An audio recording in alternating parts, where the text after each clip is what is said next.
Page 75, Jericho. On page 72, isn't that 72? Yeah. They're starting unit 6. Wow. Now again, you're starting a new unit, so if you aren't really sure about stuff in the past, go back and review everything again, review all the lessons again. Don't be in a hurry to get through this. You got to remember all this junk. So make sure you've got it and you're comfortable with it, because here we're starting to add minor keys. And you're going to love it. It just got deeper. In the past, it's always been major. C major, G major, F major, major, major, major. Well, there's 2 flavors. You got major and minor. Now we're adding minor. A minor. Now let me explain minors a little bit. I have videos on the scales. Well, I include the minor keys also. The minor scales.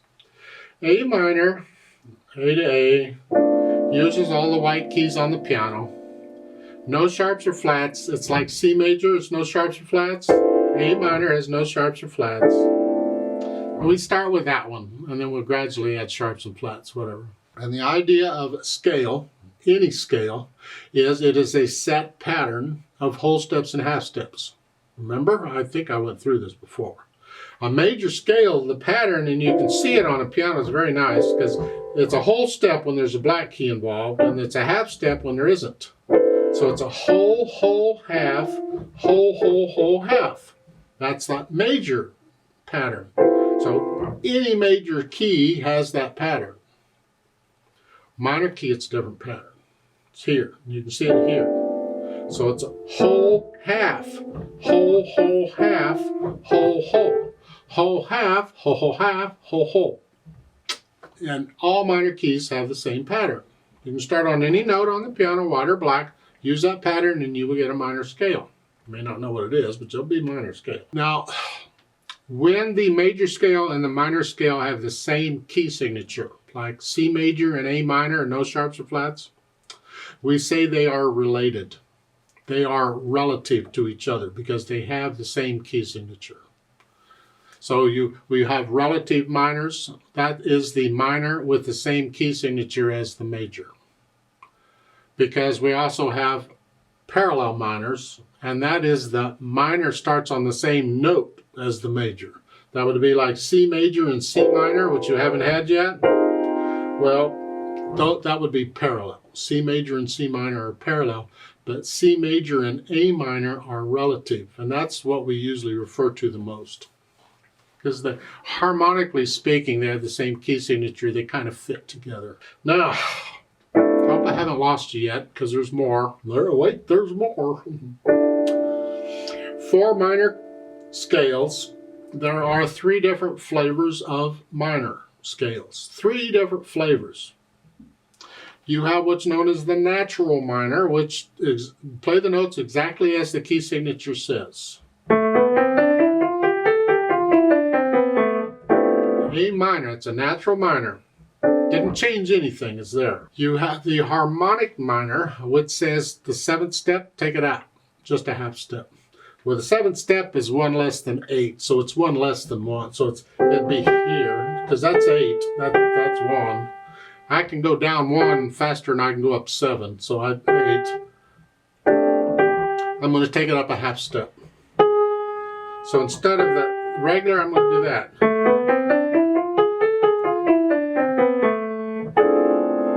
That's the harmonic minor. That's the one I cover in my scale videos. That's the one that's used the most in the music. That's the most common one. And so that's the one we study, the harmonic minor. Because it's easy to adjust to the natural minor when you need it. It's just 1 note. But the harmonic minor can be a little tricky to play sometimes, so we focus on those. Then the other one is called the melodic minor. We don't really study it. You'll see it in music occasionally. It's nice to have, but you don't really need to, in my opinion, don't need to really. I've never studied the melodic minors. I know what they are and how they work, but that's it. So on the melodic minor, I'm going to change the 6th and 7th step, both of them, when I go up. But when I go down, I'm going to play the natural minor. See, so it's different based on whether you're going up or down. It's a little tricky. The book doesn't even introduce the melodic minor, so I probably didn't need to say it, but you may run across it occasionally, but you'll see it in the music. You don't have to know what it is. You'll recognize it when what's going on with this. You'll realize that they're raising the 6th and 7th step going up, but natural minor coming down. It's just the melodic minor. It's all. We need to focus on the harmonic minor. So go do my scale video on a harmonic minor, 1 octave up and down. So now when you go to practice a scale, you do it by key signature. So now we do the C major scale, do the A minor scale also, do both here. Now they have some exercises and things for you on page 73. You can fill those in. If you have questions, you're welcome to ask. I don't cover those in the video. On page 74, they give you sight reading, some lines to sight read. These are all in A minor, harmonic minor, and you can have fun with those. I want to talk about Jericho. Got more syncopated notes. Well, I don't really care what the syncopated note is. You're going to get all kinds of syncopated notes. Don't worry about those. Let's just talk about Jericho, and we'll talk about the rhythm as we do that. We got treble and bass clef. It's 3 lines long, 4/4 time, no sharps or flats. So now when we look at the key signature, we can't just say, okay, it's in C major, no sharps or flats. Now we have to examine it further. Is it, because it could be in the minor, is it C major or A minor? Because both of those have no sharps or flats. So we look at the last measure, you hear? That's A minor. So I'm guessing this would be an A minor. That's kind of hard to tell because sometimes pieces will change key signatures or keys in the middle. It could go from A minor to C major to A minor, or vice versa, or it could start in A minor and end in C major. Who knows? But for the most part, as far as the scales you need to be working on here, it's the C major and the A minor scales both. Skip this right hand because it's got all the fun. You're down here starting on an A. It's 2 ledger lines below middle. Below the step is here. 1 ledger line is C and C is here. And we're just crossing over for 1 note, so just here. We're not changing hand position, just 1 note. 1 and 2 and these probably are all new notes for you. You need to know them. You need to know what they are. So drill yourself if you have to, but you need to know the names of these notes. 1 and 2 and. Now let's take the second measure. 1 and 2 and. See, on beat 2 you have an 8th rest. And then you come in on the end of 2. 1 and 2 and you just tie that together, you hold it down. So if I take out the ties and play all the notes, 1 and 2 and 3.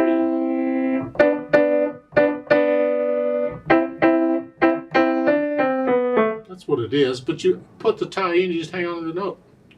1 and 2 and 3 and 4 and 1 and 2 and 3 and 4 and 1 and 2 and 3 and 4. Syncopation, remember, is when you play a note when you don't expect it, or you don't play a note when you do expect one, or it could be an accent. You accent a note when you don't expect it, or don't accent when you... It throws the rhythm off. It throws the beat off. That's syncopation. So here we would expect...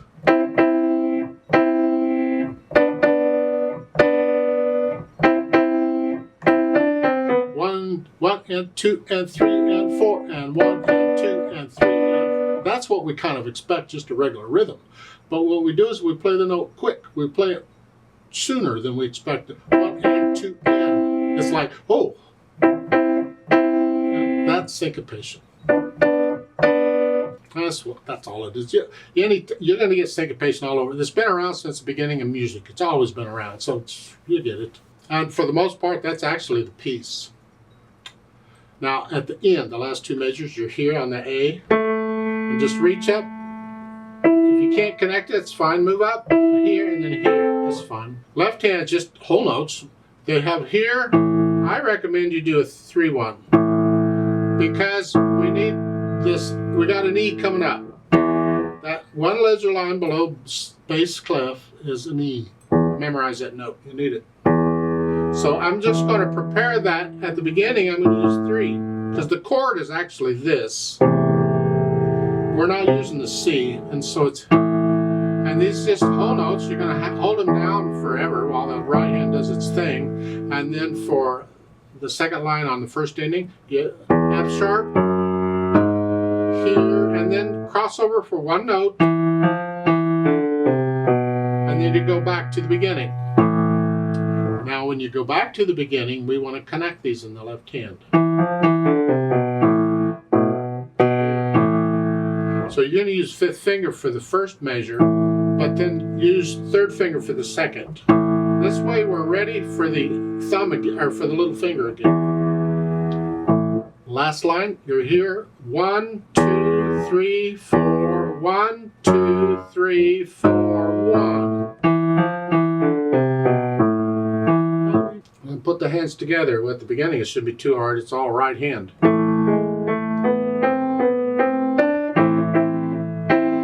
and 4 and 1 and 2 and see it? Now on this, play the C, B, the left hand's got to be quiet. This is measure 4.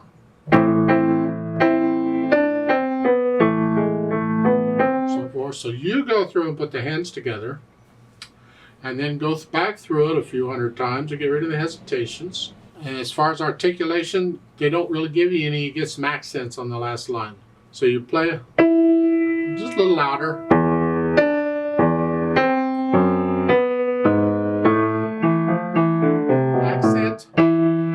Okay, just play them a little louder.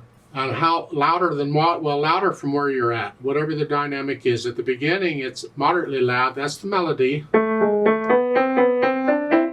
These chords need to be soft.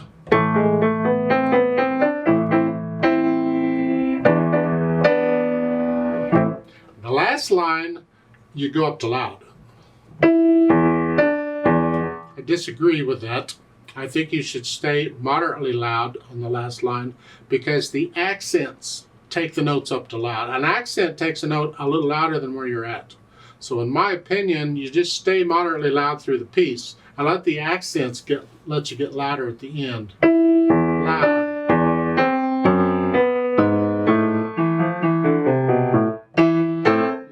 Let the accents do the work for you. As far as speed goes, there's a lot of different arrangements, a lot of different styles of this particular piece.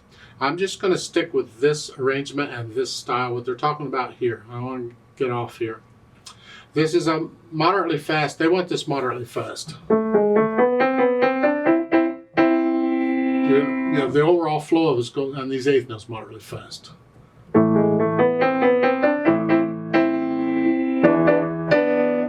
And that's fine, just do that. As far as interpreting this, there's a lot of different things we can do with interpretations, and a lot of times it has to do with the arrangement.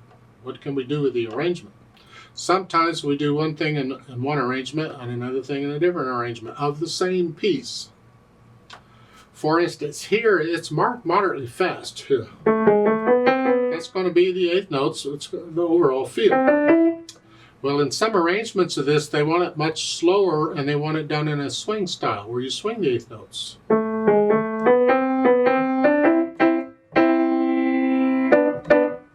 It's a different arrangement, a different approach. Some people like it, some people don't. That's up to you. I don't care. But this arrangement, because they want it faster, I can't swing them because it makes the short notes too short.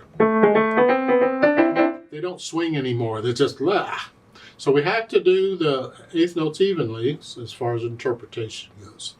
However, on these accents at the last line here, I'm going to separate these notes in the right hand slightly to bring out the accent. That's just separate them just ever so much. It just helps to bring that out. The left hand that's got rest, you don't have to worry about it.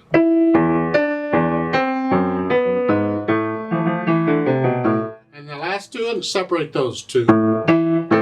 Separate those, don't connect them. That's interpreting it. That's applying a technique or a style of playing to accents. You don't do it all the time. You don't have to do it all the time. It's one of the things you try out and see if you like. It's like the tempo or the speed. Well, you interpret that too. On all these, and the dynamics and the articulation and all this, the editor or the composer or arranger, whoever, they're kind of telling you sort of how to interpret it, but they never tell you everything. It's up to you to fill in the blanks, and you do that over time as you learn more music and more ways of interpreting and feeling the music. You turn it into music. So it's more than just what's on the written page. It's like syncopated notes. We can give a syncopated note an accent because it's syncopated. And that's the typical way of interpreting them. So it's here. We just play that a little louder.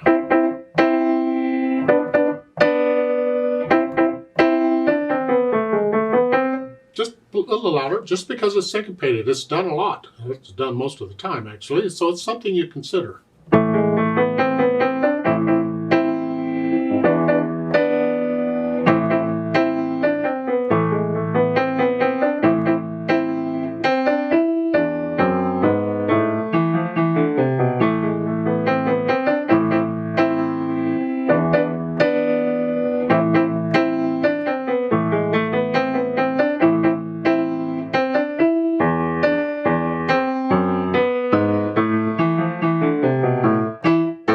Other ways of interpreting it would be, how do you handle the natural accents? All music is natural accents. We feel them. When you're dancing to the natural accents. So here, the first beat of every measure is the strongest. 1, 2, 3, 4. 1, 2, 1. And then we add an accent which is stronger than a natural accent, because you feel the natural accents, but you force the others. But there's a natural accent on the third beat too. So it's 1, 2, 3, 4. 1, 2, 1. Well, if I get into it, maybe I want more than a natural accent. Maybe I'll just add an accent in there.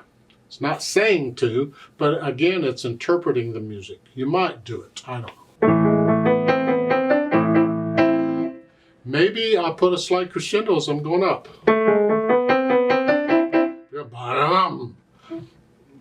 It doesn't say anything. So this is, if you feel it, you'll do it. And you experiment with different things, and this is where you get into interpreting the music. You turn it into an emotional experience, and that's what we're after. Not just note, note, note, note, note. I'd like to play this with you very slowly. Let's check the notes and the rhythms. Not going to do any dynamics. I'll play the accented notes a little louder than the other, but otherwise it's all the same. So I'll give us 4 counts, just real slow here. 1 and 2 and ready and go, and 1. 1 and 2 and 3 and 4 and 2 and 3 and 4 and 2 and 3.